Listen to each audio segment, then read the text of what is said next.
What is up, everybody? It is your boy Farai. Thank you once again for tuning into another video, man. Shout out to Notification Squad. Shout out to everyone. Hope you've been doing well. We just hit 6 million views, so thank you to you, man, for watching all the videos, making use of all of the information. You know what I'm saying? I'm hearing a lot of good mixes, seeing a lot of people actually get jobs off this, and seeing a lot of people actually enjoying the process of making music. So that's good. But yeah, we've got some more questions from Instagram, so follow me there if ever you want to ask a question. I post these questionnaires once in a while. But yeah, man, as always, plugging the web store, check out the links below. You know, we've got lots of cool courses, brand new things we've just added, the Pro Tools course. So for those who actually want to learn how to use Pro Tools, you can check out the course right here. Link will be in the description. We also have the vocal recording course and vocal mixing course for FL Studio if you want to learn how to actually get a good sound, how to kind of organize your workflow. We've got lots of other templates as well on different various artists to help you get a better sound. But nonetheless, let's get straight into answering some of these. Let's get it. Alright, let's start with the first question from Lucas32Hertz, and he asks, is it a good idea to have a go-to template for mixing in order to have a better workflow? The answer is yes, you should have a template, and I'll tell you why. Okay, when it comes to being a recording or mixing engineer, you want to make life as simple as possible. Okay, you don't want to have to recreate the wheel every time you set up a session. So what do we do to alleviate that, right? We have a template. That way the routing is all set up. That way we've got a general set of EQs and compressors and presets that we can kind of start off with and then work from there. Okay, any pro I know is using a template. If you go to any analog studio or mixing studio, there's going to be a set vocal chain that you can, you know, manipulate a little bit, but generally it's going to be the same because, you know, the engineer generally has an understanding of the mics they have, you know, etc, etc. There's generally a method to working that just speeds up the workflow, makes everyone's life easier. I would say the tips, you know, I can give you is, for example, we have lots of people now using the templates that we make on the channel in their studios because they're able to quickly get an artist in, pull up the mic, right, enable a few EQs and compressors, and then get that default sound. You know, that way the engineer knows what he's looking for, right? If the vocalist sounds maybe a bit too bassy, he knows where to tweak that bass. You know, he knows how much compression generally works, right? And the artist can walk away with a consistent sound every time, right? So yes, if you're going to be doing full projects, for example, when I mix, I have always the same kind of chain, right? I've got the beat or instrumental bus on channel 9 and 10. I got the vocal on channel 1, you know, backgrounds on 3 and 4, parallel. What is that? You know, parallel on 7 and 8. You know, you get the idea, right? I want to speed up my workflow, make my life easier. I don't want to have to stress about what I'm routing where when I'm starting a session. So yes, definitely make use of a template. Definitely check out the web store. Let's get it. Question from ISO Nate, and he asks, which plugins are most commonly used when tracking artists in order to inspire the vibe?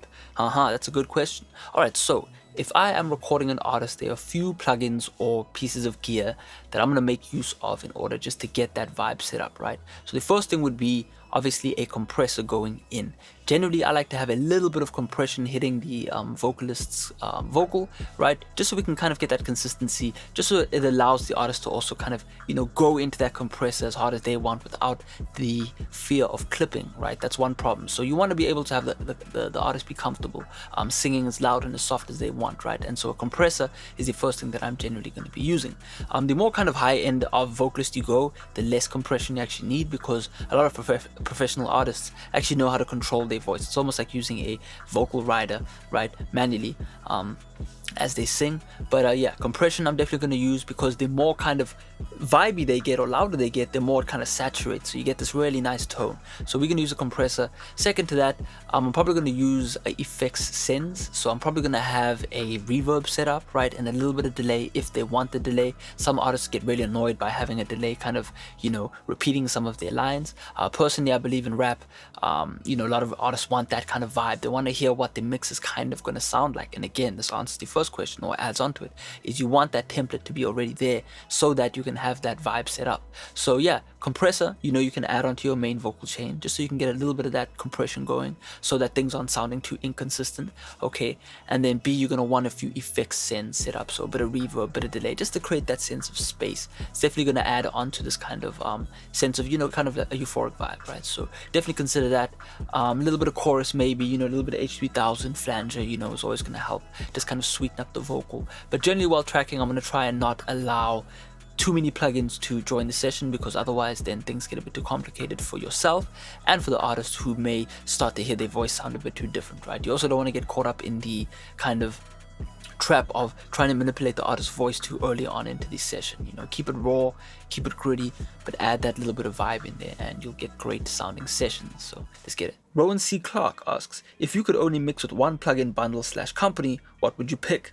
That's probably a hard question. I would probably say it would fit between the Waves Gold bundle, simply because like everything is there. I've got mastering limiters, I've got EQs, I've got compressors, I've got a de-esser, I've got, you know, all the basics. But honestly, if I could only pick one company, I would probably mix with the SSL bundle, the native bundle, simply because I just love the way that the SSL plugins sound, especially the ones from SSL themselves. They have a very neutral sound, but they also do exactly what I want when I'm EQing, when I'm compressing. And it's essentially, you know, their bundle is essentially what you would have in a raw studio. They've got an SSL console channel strip, they've got a bus compressor, they've got a, you know, obviously the channel strip comes with the NoiseGate, so I can do that. It's got filters on it. You know, they've got a delay now, they've got a reverb. I recently picked up the reverb.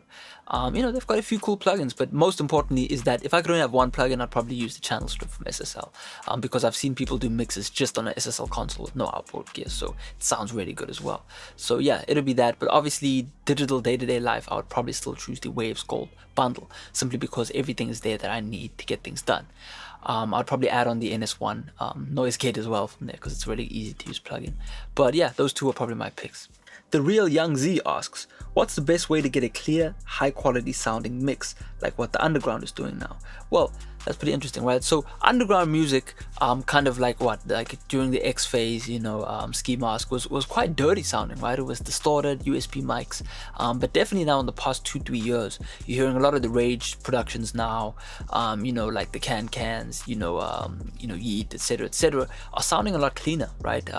Even though sure they're still distorted, there's kind of this kind of fidelity going on now, and I think that fidelity kind of came from, funny enough, I would say Internet Money, right? Because a lot of producers are now watching Internet Money, you know, watching Nick Mirror and his whole crew go live. I watch a lot of these videos, and you can see these guys have kind of a sense of quality, right? And so the loops are now sounding a lot cleaner, the beats are sounding a lot cleaner, right? And producers around that are watching, that are making their own styles of beats, right? Rage beats, whatever it may be, are also starting to make cleaner productions. So, you know, the beats are now sounding a lot cleaner, right? So that means that essentially when you hop on the beat, you've got a clearer sounding mix already off the bat.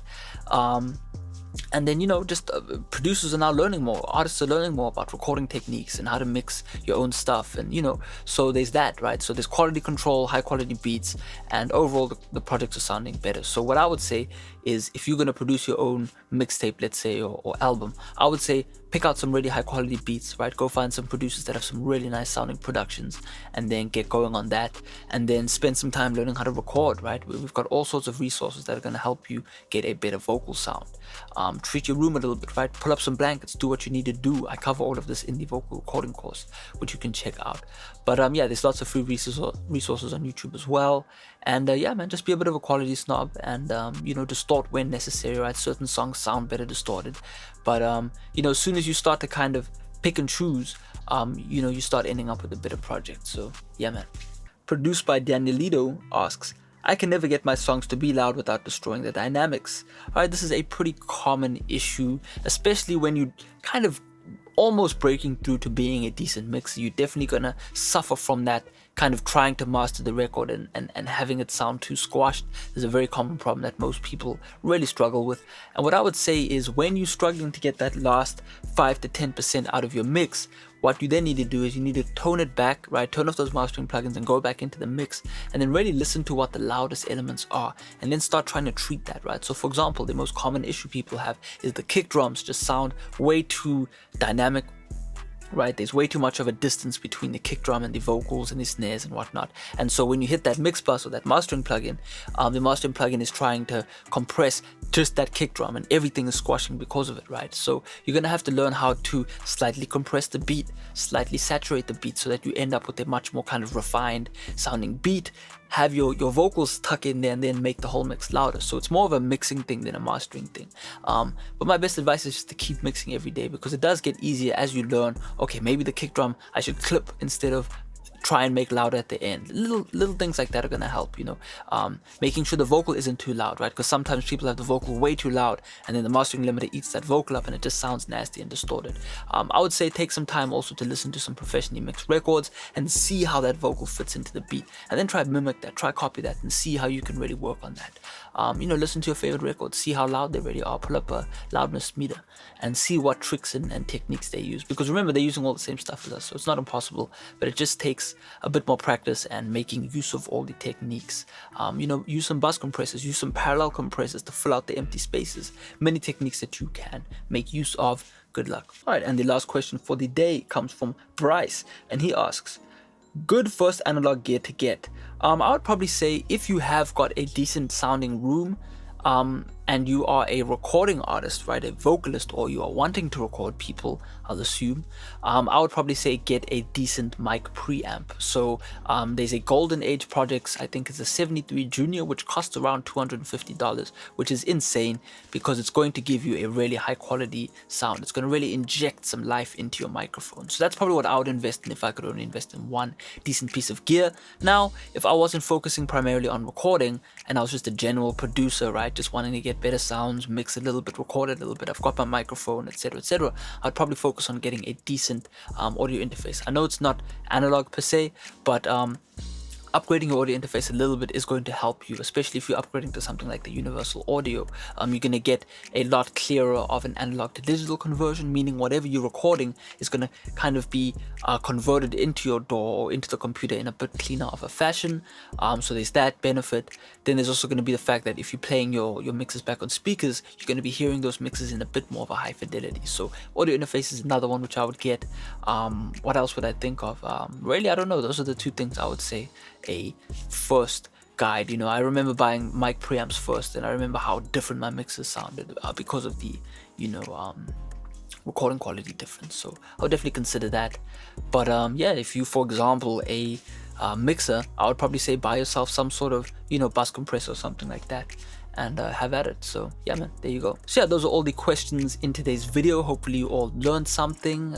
You know, keep mixing every day, keep practicing, having fun, recording different types of songs, mixing for free. You know, it's really going to elevate you and train your ear to mix better. So yeah, man, have a good day. Definitely check out the links below, and I'll check out next time. Peace out.